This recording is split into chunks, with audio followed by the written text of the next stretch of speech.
He threw the divorce papers onto the marble countertop, the sound echoing like a gunshot through their silent, multi-million-dollar mansion. Julian looked down at his wife, sneering at her swollen belly and the simple cotton dress she wore. "I need a queen, Emma," he scoffed, checking his diamond Rolex. "I need a partner who shines on the red carpet, not a glorified maid who smells like baby powder and formula." Julian thought he was discarding a burden. He thought he was trading up for Hollywood royalty. But he didn't know the woman he was kicking out into the rain wasn't just a broke housewife.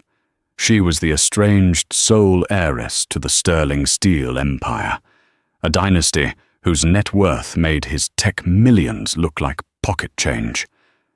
And when she returns, she isn't coming back for alimony. She's coming to buy his entire world and burn it down.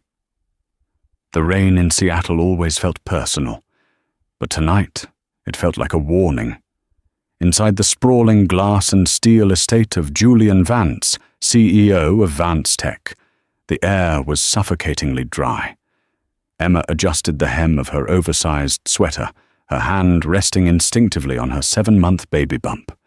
She had spent the afternoon painting the nursery, a soft, calming shade of sage green, imagining the life that was about to fill these cold, empty halls. She hummed a lullaby, trying to ignore the gnawing anxiety in her chest. Julian had been distant for months, late nights at the office, whispered phone calls, the scent of expensive perfume that definitely wasn't hers, clinging to his blazers. She heard the front door slam. The heavy thud of Italian leather shoes on the hardwood floor signaled his arrival. "Julian," Emma called out, her voice hopeful. "I made that pot roast you like. It's been keeping warm in the—" "Don't bother." Julian's voice was sharp, slicing through the warmth she tried to create. He walked into the kitchen, not even glancing at her.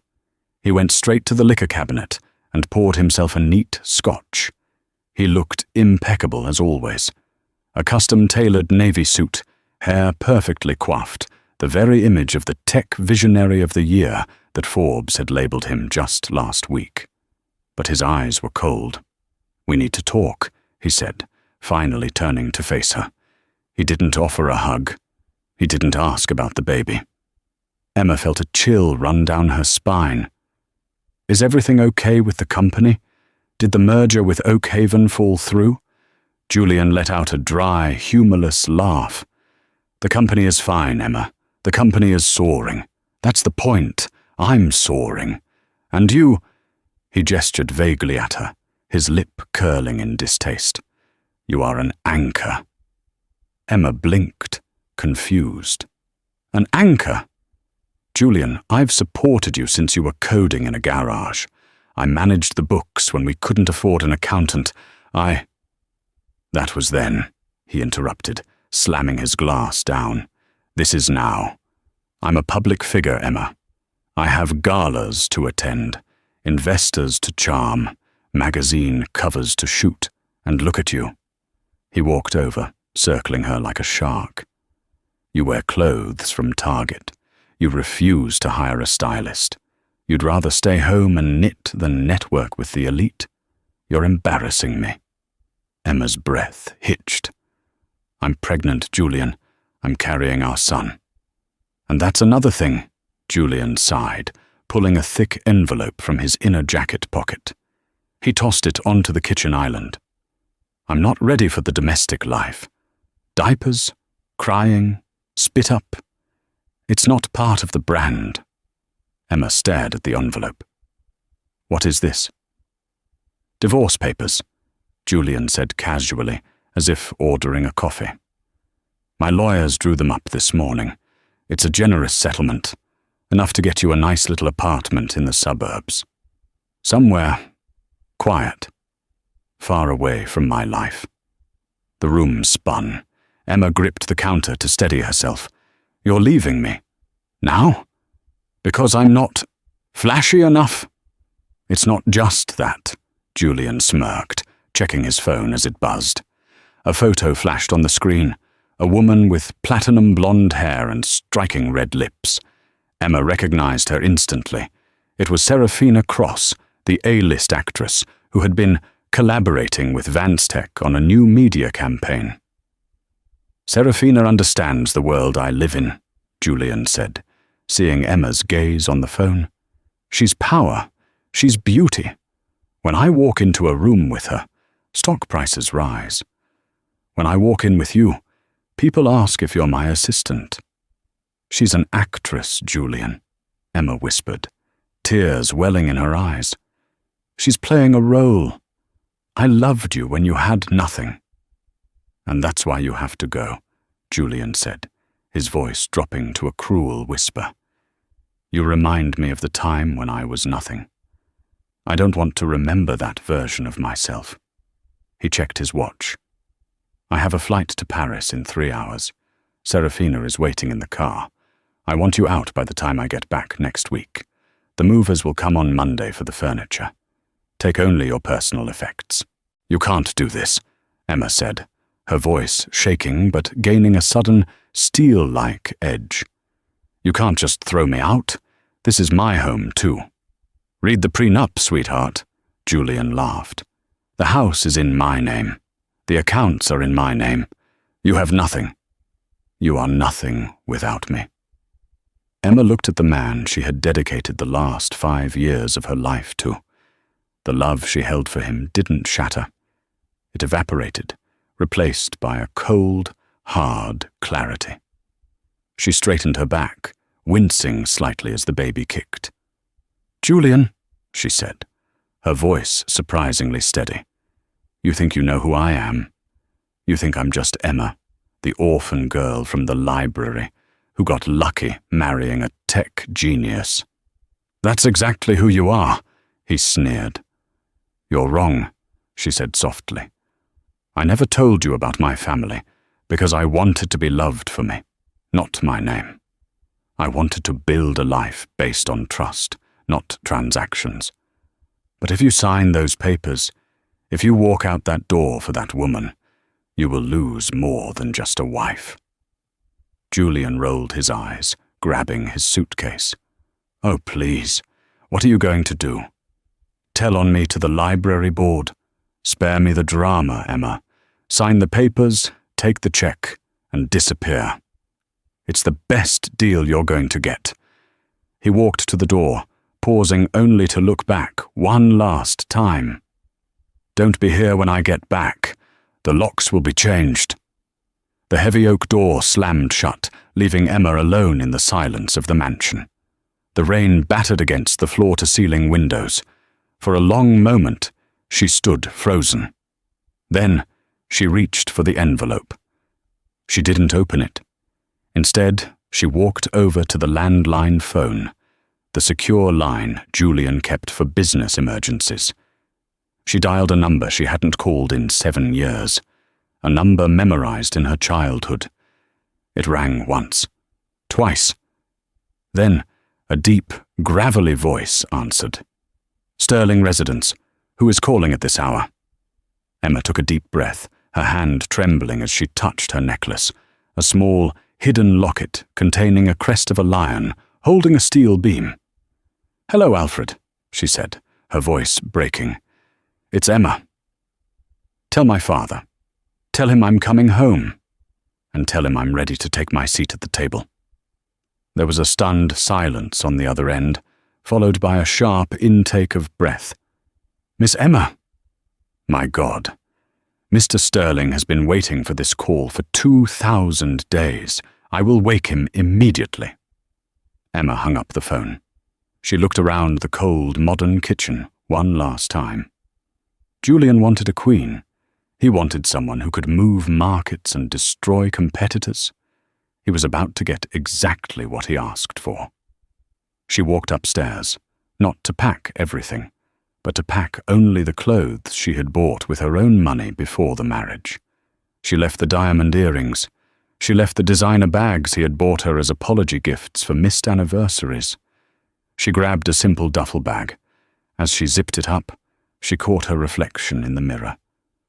The crying, broken housewife was gone.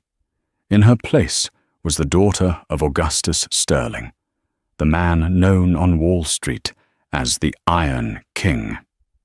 Emma Sterling was back, and Vanstech was about to learn that steel is much harder than silicon. The rain had turned into a torrential downpour by the time Emma stepped out of the Vance estate. She stood at the edge of the sprawling driveway, the hood of her raincoat pulled low, shielding her face from the biting wind. Behind her, the smart home lights of the house she had helped build flickered on, a cold, automated reminder of the life she was leaving behind. She didn't call an Uber. She didn't call a taxi. 10 minutes after she had hung up the phone with Alfred, a convoy of 3 matte black SUVs, led by a vintage, pristine Rolls-Royce Phantom 6S, swept around the corner.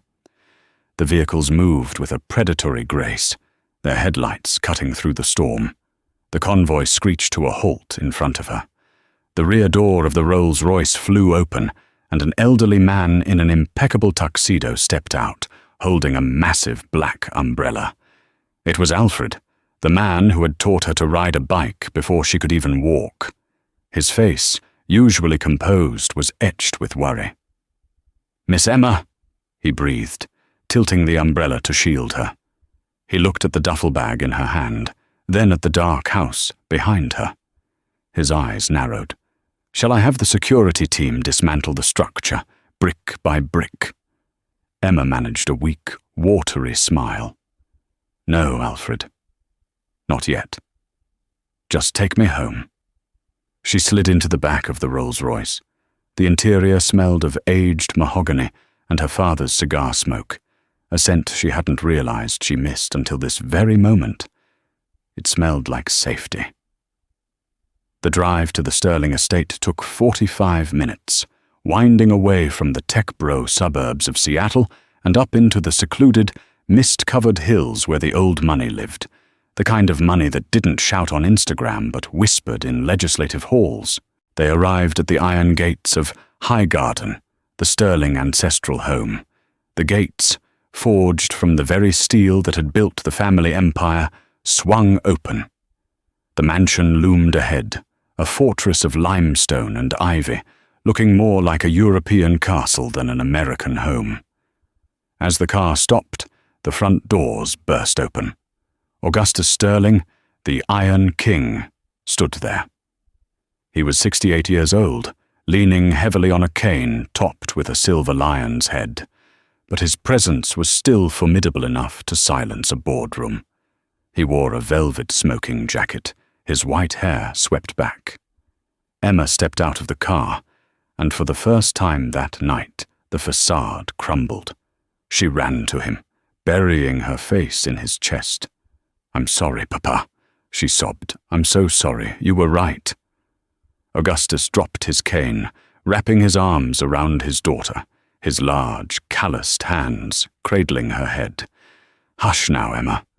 You wanted to find your own path. You wanted to know if you could survive without the name. It was a noble experiment."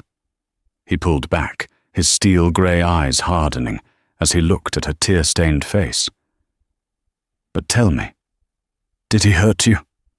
"He broke my heart," Emma whispered. "He threw me out for an actress. He said I wasn't enough. He said I was just a liability." Augustus's face darkened, a storm brewing in his eyes that was far more terrifying than the one outside. "He called a Sterling a liability?" He let out a low, menacing chuckle. "The boy plays with motherboards. He has no idea he just declared war on the industry that builds his servers." He ushered her inside. The foyer was grand, filled with Renaissance art and marble statues. Staff members, maids, chefs, guards, lined the hallway, heads bowed in respect. They hadn't seen the heiress in 7 years, yet not a single one dared to whisper. "Prepare the East Wing," Augustus barked at the head housekeeper, "and get Dr. Thorne here immediately to check the baby. I want nutritional plans, stress management, and a new wardrobe ordered by morning." They sat in the library, a room lined with first-edition books and lit by a roaring fireplace. Emma sat on the leather Chesterfield, sipping a cup of hot tea while Augustus poured himself a brandy. "I signed a prenup, Papa," Emma said, staring at the fire. "I left with nothing. I wanted him to trust me, so I signed everything he put in front of me." "Paper," Augustus waved his hand dismissively. "Julian Vance thinks power is in contracts. Power, my dear, is in leverage. Does he know who you are yet?" "No," Emma shook her head. "I kept my promise. I used my mother's maiden name. Vance was the only name I took. To him, I'm just Emma, the girl with no family." "Good," Augustus smiled, a predatory glint in his eye. "The element of surprise is the most expensive commodity in war. Let him enjoy his actress. Let him enjoy his magazine covers. We have work to do." He slid a folder across the table. It was stamped with the Sterling Industries logo. "I'm dying, Emma," he said bluntly. Emma dropped her teacup. It clattered onto the saucer. "What?" "Heart failure," Augustus said, his voice steady. "I have a year, maybe 2. I've been holding on, waiting for you to come back. The board is circling like vultures. They want to sell the company to a Chinese conglomerate. They think the line ends with me." He leaned forward, gripping her hand. "I don't just want you to get revenge on your husband, Emma. I want you to take the throne. I want you to run Sterling Steel. You have the mind for it. You always did, before you decided to play house." Emma looked down at her pregnant belly. "I'm about to have a baby, Papa. I'm a single mother. You are a Sterling," Augustus interrupted. "We are forged in fire. This pain you feel, use it. Let it harden you. You want to cry? Cry tonight. But tomorrow morning, Emma Vance dies, and Emma Sterling is reborn." Emma looked into the fire. She saw Julian's sneering face. She saw Seraphina's perfect smile. Then she felt the baby kick, a strong, defiant thump.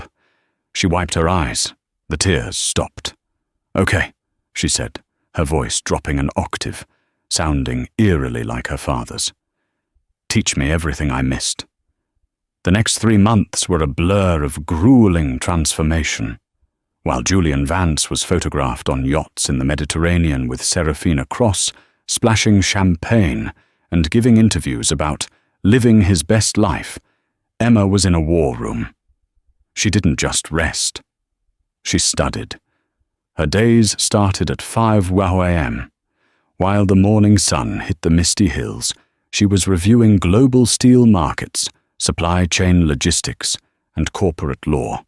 Augustus sat with her, explaining the intricacies of the empire, the mines in Africa, the shipping lines in the Pacific, the refineries in Pennsylvania.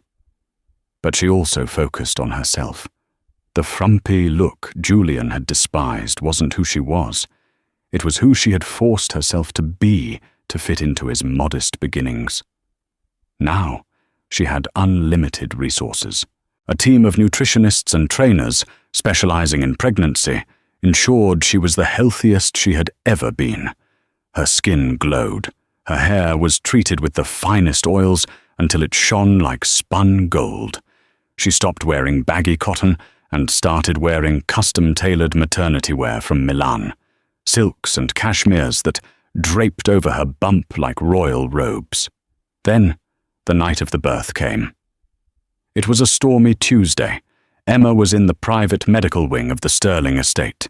There was no panicked drive to a hospital. The hospital came to her. 4 top obstetricians were present. When the baby cried, the sound echoed through the halls of Highgarden. "It's a boy," Dr. Thorne announced, placing the infant on Emma's chest. He had Julian's dark hair, but when he opened his eyes, they were sterling grey. Augustus walked in, tears streaming down his face. He looked at his grandson.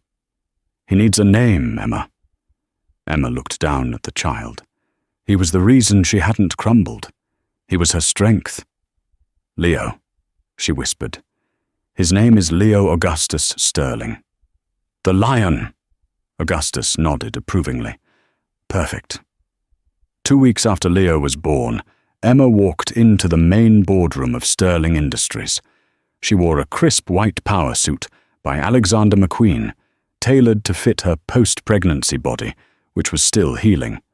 But she carried herself with a regality that made her seem 7 feet tall. Her hair was cut into a sharp, chic bob that framed her face. She wore no jewelry except for a single piece, the Sterling signet ring on her pinky finger. The boardroom was full of old men in grey suits, the board of directors who had been planning to oust her father. They fell silent as she entered. "Gentlemen," Augustus said from the head of the table, "I'd like to introduce you to the new acting CEO of Sterling Industries. My daughter, Emma." A murmur of dissent rippled through the room. "Augustus, with all due respect," one board member, a man named Mr. Henderson, scoffed. She's a mother. She has no experience. This is a steel company, not a daycare." Emma didn't wait for her father to defend her. She walked to the head of the table, placing a thick stack of documents in front of Henderson. "Mr. Henderson," she said, her voice cool and smooth like polished chrome.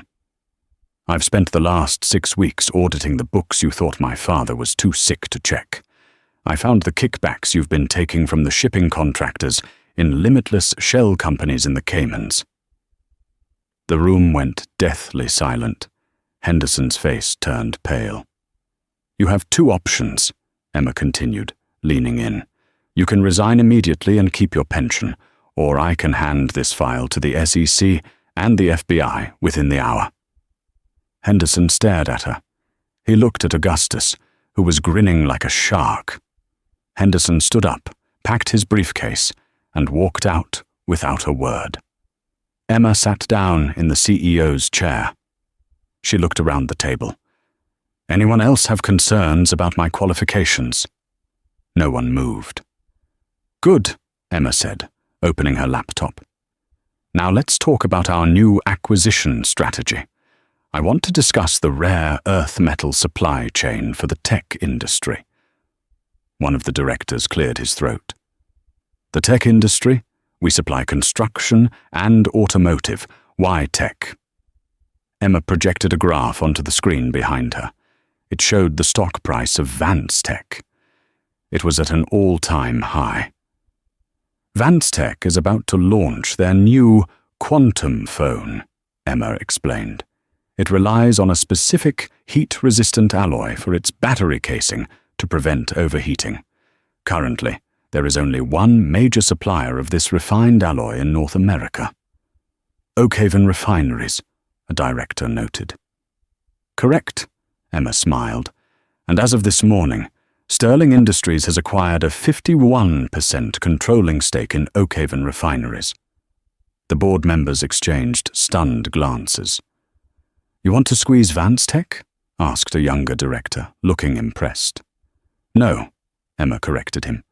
"I don't want to squeeze them. I want to own them. Julian Vance needs this alloy to launch his product next month. If he doesn't get it, his stock tanks. If he wants it, he has to negotiate with the supplier." She tapped a key on her laptop, bringing up a digital invitation. "Next week is the Global Tech Innovators Gala in New York," Emma said. "Julian Vance will be there to unveil the prototype. He's expecting the press, the investors, and his celebrity girlfriend." She stood up, walking to the window that overlooked the estate. "He is also expecting the CEO of Oakhaven Refineries to be there to sign the final supply contract," she said softly. "But the CEO of Oakhaven isn't coming." She turned back to the room, her eyes blazing. "I am going, and I think it's time Julian Vance met the woman he really married." The transformation was complete. The grieving wife was dead. The shark had entered the water. "Prepare the jet," Emma ordered, "and someone call Versace. I need a dress that looks like revenge." The Global Tech Innovators Gala in New York City was the kind of event where the air conditioning smelled like orchids and money. Held at the Glass House on 12th Avenue, overlooking the Hudson River, it was a convergence of Silicon Valley billionaires, Hollywood royalty, and old-world investors. Julian Vance was in his element. He stepped onto the red carpet, the flashbulbs erupting like a strobe light storm. On his arm was Serafina Cross, wearing a sheer, diamond-encrusted gown that left little to the imagination. She smiled that practiced, Oscar-winning smile, clinging to Julian as if he were the only man on earth. "Julian! Julian!" a reporter from Vanity Fair shouted. "Is it true the quantum phone launches next month? Is Vance Tech ready to revolutionize the market?" Julian stopped, adjusting his tuxedo cuffs. He flashed a dazzling grin. "The quantum phone isn't just a device, it's a lifestyle. And yes, we have secured the most advanced materials on the planet to make it happen. Tonight, we solidify the final partnerships. Vance Tech is unstoppable." He squeezed Serafina's waist. "And having the most beautiful woman in the world by my side doesn't hurt, does it?" The press ate it up. They were the golden couple. Inside the ballroom, the atmosphere was electric. Julian mingled, accepting champagne and congratulations. He checked his watch repeatedly. "Relax, darling," Serafina purred, sipping a martini. "You're tense." "I'm waiting for the Oakhaven CEO," Julian muttered. "Old man O'Malley sold his company last week to some private equity firm. I need to meet the new owner to sign the alloy contract. Without that alloy, the phones overheat. I can't launch." "They'll sign," Serafina dismissed him. "You're Julian Vance. Everyone wants to be in business with you." Suddenly, the room's ambient chatter died down. It started near the grand staircase and rippled through the crowd like a wave. The jazz band even faltered for a beat. Heads turned. Whispers hissed through the room. "Who is that? Is that a model? No, look at the security detail." Julian turned around, annoyed that someone was stealing his spotlight. His annoyance instantly turned to confusion, and then to a paralyzing shock that felt like a punch to the gut. Descending the staircase was a woman who looked like a queen from a futuristic dynasty. She wore a custom Versace gown made of liquid silver fabric that shimmered like molten steel with every step. The dress hugged her curves that were fuller, more womanly than he remembered, and featured a daring slit that showed off legs that went on for miles. Her hair, once long and often tied in a messy bun, was now a sharp, asymmetrical bob that accentuated her high cheekbones. Her makeup was flawless, her lips painted a deep blood red. Around her neck hung a necklace of raw, uncut diamonds that was likely worth more than the building they were standing in. It was Emma. But it wasn't the Emma he knew. The Emma he knew wore oversized sweaters and apologized for taking up space. This woman walked as if she owned the gravity keeping everyone else on the floor. "No," Julian whispered, the color draining from his face. "It's impossible." Serafina narrowed her eyes. "Who is that? Do you know her?" Emma reached the bottom of the stairs. The crowd parted for her, sensing power. She didn't look at the press. She didn't look at the other billionaires. Her steel-grey eyes locked directly onto Julian across the room. She began to walk toward him. The click of her heels on the marble floor sounded like a countdown. Julian couldn't move. His brain was misfiring. She's supposed to be in a cheap apartment in the suburbs. She's supposed to be miserable. How is she here? How did she get past security? Emma stopped 3 feet in front of him. Up close, she smelled of jasmine and cold, hard cash. "Hello, Julian," she said. Her voice was smooth, confident, and utterly devoid of the warmth she used to have for him. Emma? Julian choked out, his voice cracking. What are you doing here? Did you crash the party? You need to leave before security. I was invited, Emma said, a small, dangerous smile playing on her lips. Invited? Serafina laughed, stepping forward to mark her territory. By who? The catering staff? Look, honey, the divorce isn't finalized, but stalking Julian at a business gala is pathetic. Emma slowly shifted her gaze to Serafina. She didn't look angry. She looked bored. And you must be the actress. I've seen your movies. You're much shorter in person. Serafina gasped, her mouth dropping open. Before Serafina could screech a retort, the event organizer, a frantic man with a headset, rushed up to them. Ms. Sterling! Ms. Sterling! I am so sorry I wasn't at the door to greet you. We are honored to have the representation of Sterling Industries here tonight. Julian froze. Ms. Sterling? Emma turned back to Julian, her eyes dancing with amusement. Oh, I forgot. We never did discuss my family, did we? You were always too busy talking about yourself. She took a step closer, lowering her voice so only Julian and Serafina could hear. You're waiting for the owner of Oakhaven Refineries to sign your alloy contract, aren't you, Julian? Julian nodded slowly, a feeling of dread rising in his throat. Well, Emma said, taking a sip of champagne from a passing waiter's tray. Here I am. You? Julian whispered. You own Oakhaven? My family owns Oakhaven, Emma corrected. My father is Augustus Sterling. I am the sole heiress to the Sterling Steel Empire, and as of last week, I am the acting CEO. I own the metal inside your phone, Julian. I own the steel in the building you live in. I own the tracks your products ship on. She leaned in, her lips brushing his ear. And right now, I'm not sure I like your business model. The camera flashes went off in a blinding flurry, capturing the moment the tech king realized his discarded queen held the keys to his kingdom. The VIP meeting room on the top floor of the glass house was soundproof, which was fortunate, because Julian Vance was shouting, "This is entrapment! This is fraud!" Julian paced the room, his tie loosened, sweat beading on his forehead. You lied to me for 5 years. You pretended to be a nobody. Emma sat calmly at the head of the glass table, flanked by 2 of her father's most terrifying corporate lawyers. She checked her manicure, looking unimpressed. Serafina sat in the corner, looking pale and scrolling frantically through her phone, probably Googling Sterling family net worth. I never lied, Julian, Emma said coolly. I omitted. There is a difference. I wanted to be sure you loved me for me.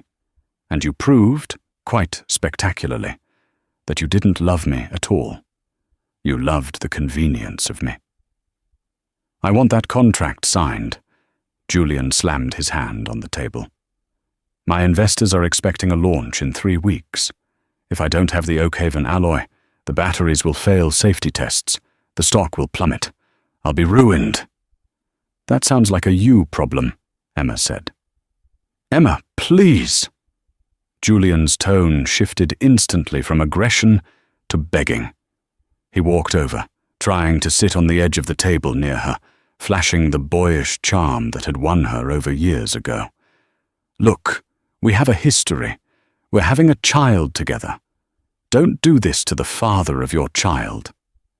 Emma's expression turned into ice. Do not speak about my son. Son? Julian's eyes widened. It's a boy? You had the baby? His name is Leo, Emma said, her voice sharp as a razor. He is 2 weeks old. He has my eyes and your chin, and he will never know you as anything other than a cautionary tale unless I decide otherwise. I have rights, Julian sputtered. You signed away your rights in the divorce papers you rushed me to sign, Emma reminded him. Clause 14b. Full physical and legal custody to the mother in exchange for a lump sum settlement. You didn't want the burden of domestic life, remember? You wanted to be a brand. Julian slumped into a chair. He looked defeated. He looked at Serafina for support, but she was busy texting her agent, likely looking for a way out of this sinking ship. "What do you want?" Julian asked quietly. "How much? Double the market rate for the alloy?" Emma opened the leather folder in front of her. "I don't want money, Julian. I have more money than you could spend in 10 lifetimes." She slid a contract across the table. "This is the new supply agreement." Julian grabbed it, reading furiously. His eyes bulged. This is insanity. You want 40% equity in Vance Tech, and a seat on the board, and a public admission of managerial incompetence regarding the initial supply chain setup? Take it or leave it, Emma shrugged. If you don't sign, I cut the supply tomorrow. You miss your launch window. Apple and Samsung eat your market share. Vance Tech stock drops to penny stock levels. You lose everything. "You can't do this," Julian whispered. "I built this company." "And you built it on the back of a woman you threw away," Emma replied. "Consider this the alimony you tried to avoid paying." Julian looked at the pen.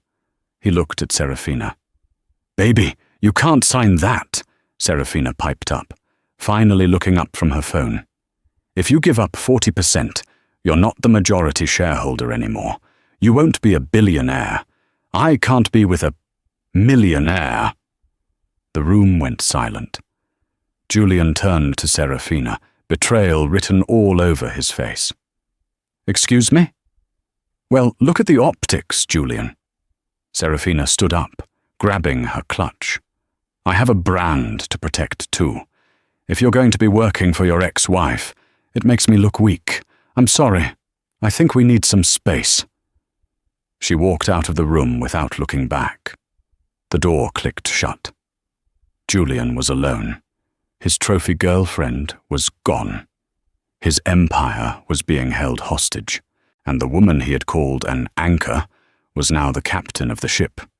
He looked at Emma. For the first time in years, he looked at her with respect and fear. "If I sign this," Julian said hoarsely, "can I see him? Can I see Leo?" Emma softened, just a fraction. It was the only crack in her armor. She was a mother first, a CEO second. "Sign the papers, Julian. Save your company. Then, if you can prove you've grown up, if you can prove you're not the narcissist who left his pregnant wife in the rain, maybe we can discuss visitation. Supervised." Julian picked up the pen. His hand trembled. He looked at the document that would turn him from the king of tech into a vassal of the Sterling Empire. He signed. Emma took the paper, checked the signature, and stood up. "Pleasure doing business with you, Mr. Vance," she said.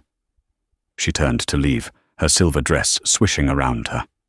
At the door, she paused. "Oh, and Julian?" He looked up, broken.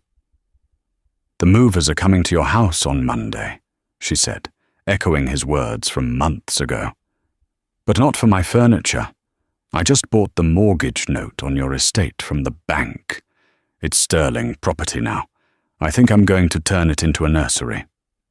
She walked out, leaving him in the silence of the room, the ink on the page still wet, sealing his fate. The morning after the gala, the world woke up to a different reality. The headlines didn't talk about the quantum phone's specs or Julian's smile. Wall Street Journal, the Iron Heiress emerges. Sterling Industries acquires major stake in Vance Tech. TMZ. Julian Vance, dumped by Serafina Cross after public humiliation by secret billionaire ex-wife. Forbes. Emma Sterling, the hidden titan who just checkmated Silicon Valley. For Julian Vance, the following weeks were a slow, agonizing suffocation by bureaucracy and regret. The cool, rebel CEO image was dead. He was now answerable to a board, and specifically to the chairwoman of the board, Emma. The first board meeting under the new ownership structure was held at Vanstech headquarters. But the atmosphere had changed. The beanbag chairs and free kombucha taps were still there, but the fear in the air was palpable. Julian walked in, expecting to sit at the head of the table. He found his seat occupied. Emma sat there, reviewing a spreadsheet. She didn't look up when he entered. "You're late, Julian," she said, tapping her watch. "We started 5 minutes ago." "This is my office," Julian gritted out, sitting in a smaller chair to her right. "It was your office," Emma corrected, finally looking at him. Her eyes were devoid of the adoration he used to rely on. "Now, it's a subsidiary asset of Sterling Industries. And as per the efficiency audit I conducted this morning, we are making changes. We're cutting the marketing budget for the launch party." "What?" Julian stood up. "The launch party is iconic. We have DJs, models, fireworks." "It's wasteful," Emma said flatly. "The product works because of my alloy, not because of your fireworks. We are reallocating those funds to R&D and employee severance packages for the creative consultants you hired, including Miss Cross's agency." Julian slumped back. "You fired Seraphina's agency?" "Conflict of interest," Emma smiled, a cold, sharp expression. "Besides, I heard she's busy. Paparazzi caught her on a yacht with that oil tycoon from Texas yesterday. She moved on quickly, didn't she?" The dig hit its mark. Julian looked away, stinging. He had blown up his marriage for a woman who viewed him as a stepping stone, while the woman he discarded was currently dismantling his ego piece by piece. But the hardest blow wasn't financial. It came 2 weeks later. It was a Sunday. Under the terms of the new probationary visitation agreement Emma had drafted, Julian was allowed 1 hour with his son, Leo, at the Sterling estate. He drove his car, no longer the latest supercar, but a sensible sedan, as he had to liquidate assets to pay off the debts Emma had uncovered, up the winding road to Highgarden. He was escorted by armed guards to the solarium. The room was bathed in sunlight, smelling of citrus and blooming jasmine. Emma sat in a rocking chair, feeding Leo from a bottle. She looked angelic, soft, maternal, yet radiating a power he had never seen before. Julian stood in the doorway, feeling like an intruder in his own life. "Wash your hands," Emma said without looking up. Julian obeyed. He walked over and looked down at the baby. Leo was awake, his grey eyes wide and curious. "Can I hold him?" Julian asked, his voice trembling. Emma hesitated. She looked at Julian, really looked at him. She saw the dark circles under his eyes, the grey hairs appearing at his temples, the slump in his shoulders. The arrogance was gone, replaced by a deep, hollow loneliness. "Support his head," she said softly, passing the bundle over. Julian held his son.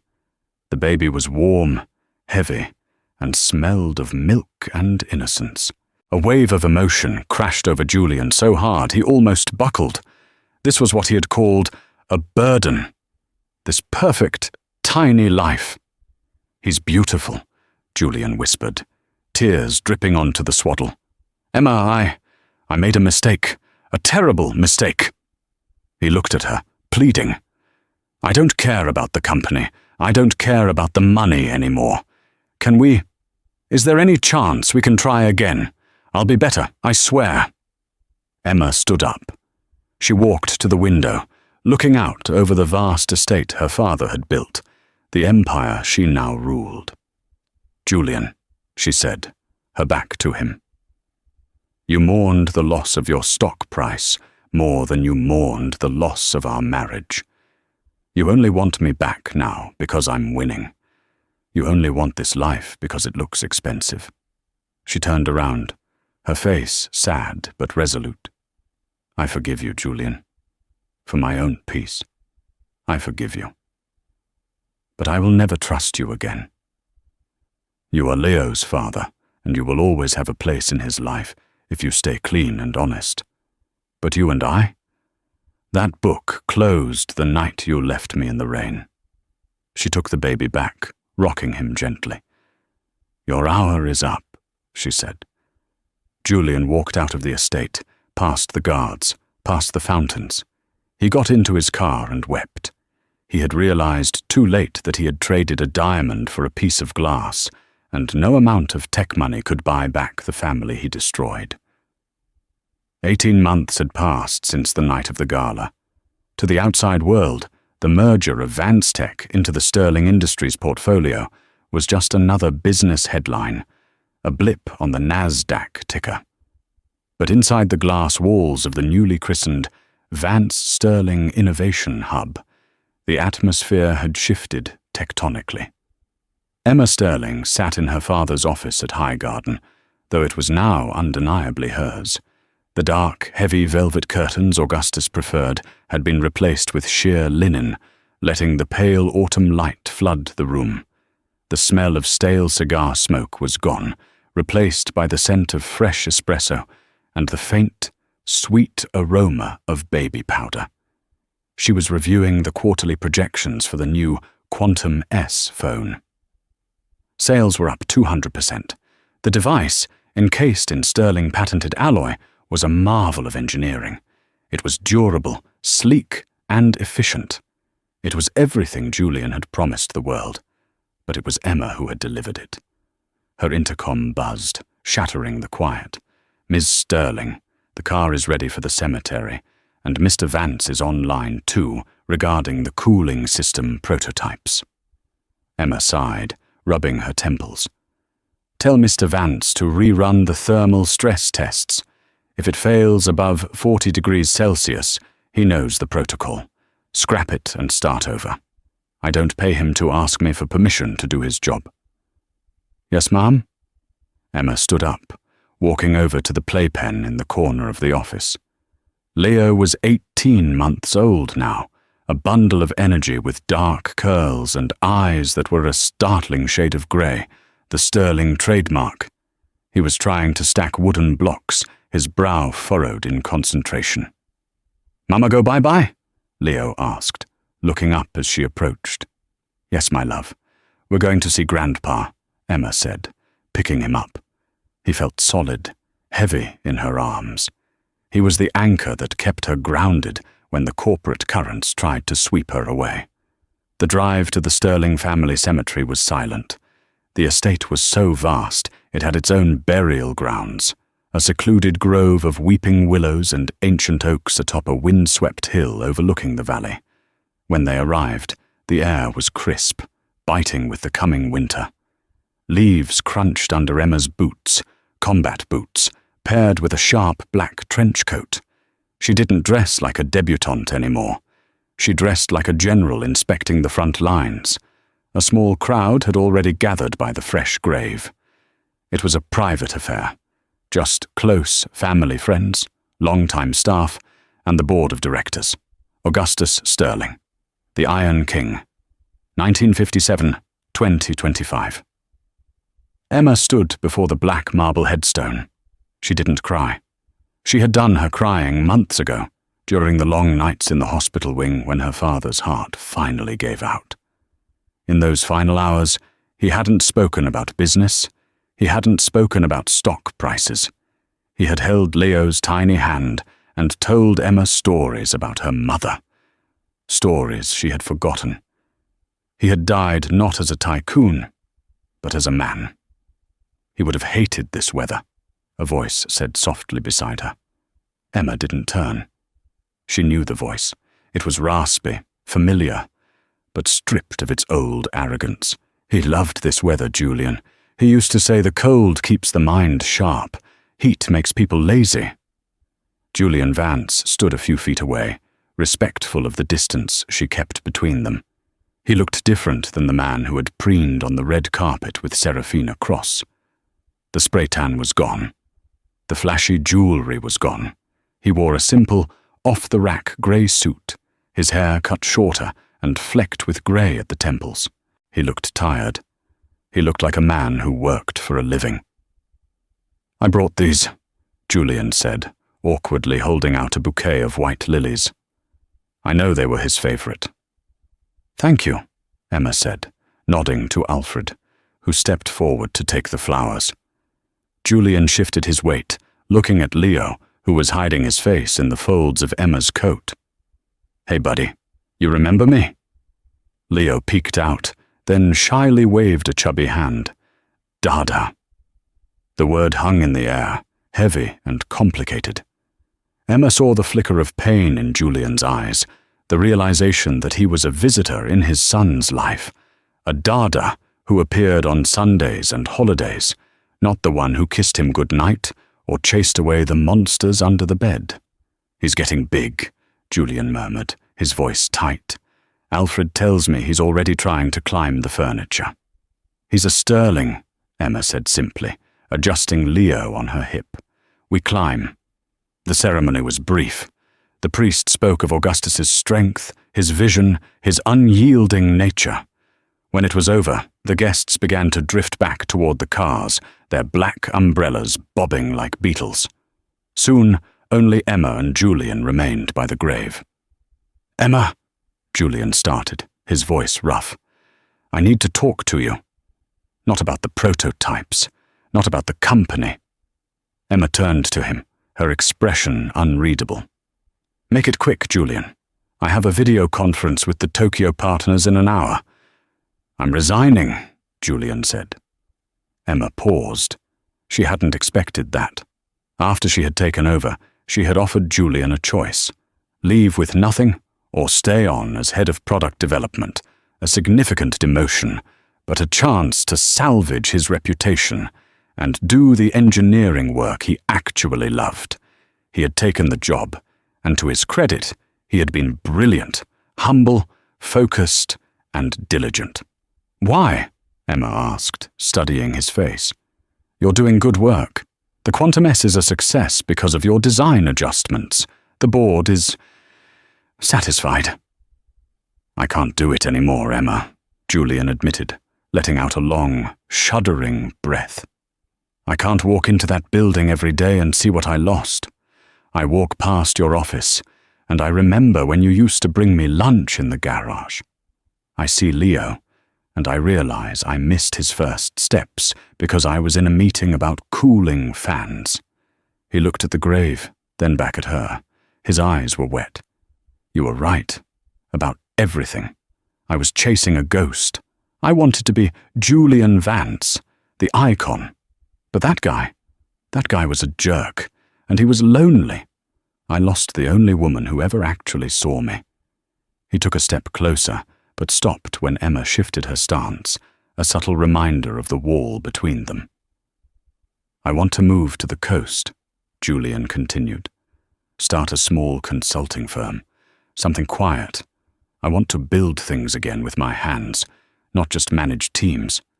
But I don't want to lose Leo. I want to be a father, Emma. A real one, not just a Sunday visitor. Emma looked at him. She saw the raw vulnerability there. For years she had craved this version of him, the honest, stripped-down man beneath the ego. But looking at him now, she realized something profound. She didn't want him back. She didn't hate him anymore. But the space in her heart where he used to live had been renovated. It was filled with other things now. Her son, her father's legacy, her own immense capability. You think running away to the coast will fix you? Emma asked quietly. No, Julian shook his head. But staying here, living in your shadow, it's killing me. You won, Emma. You beat me. You took the company, you took the house, you took the narrative. You are the Iron Queen. I'm just the ex-husband. Emma looked down at the grave. Iron Queen. It was a title she had earned in blood and tears. You're right, she said. I did win. She looked up at the grey sky, feeling the first drop of rain against her cheek. Go to the coast, Julian, she said. Build your workshop. Find yourself. If you can prove to me that you can provide a stable, healthy environment. Not a bachelor pad, not a party house, but a home. Then we can discuss extended visitation for Leo in the summers. Julian's face crumpled with relief. You'd do that? He needs a father, Emma said, stroking Leo's hair. And I don't want him to grow up thinking his father was a man who gave up. So don't give up, Julian. Be the man I thought you were when I married you. Julian nodded, wiping his eyes with the back of his hand. I will, I promise. He reached out, hesitating, then gently squeezed Leo's foot. Bye, Leo. Be good for Mum. He turned to Emma. You look incredible, Emma. You were always the strong one. I just was too blind to see it. Goodbye, Julian, she said softly. She watched him walk away, down the hill toward his modest car. He looked smaller, but lighter. He was finally free of the weight of his own ego. As his car drove away, Alfred stepped up beside her with a large black umbrella, shielding her from the drizzle. Shall we go, Miss Emma? Alfred asked. The Tokyo partners are notoriously punctual. Emma looked at the grave one last time. She touched the cold marble. We did it, Papa. The house is clean.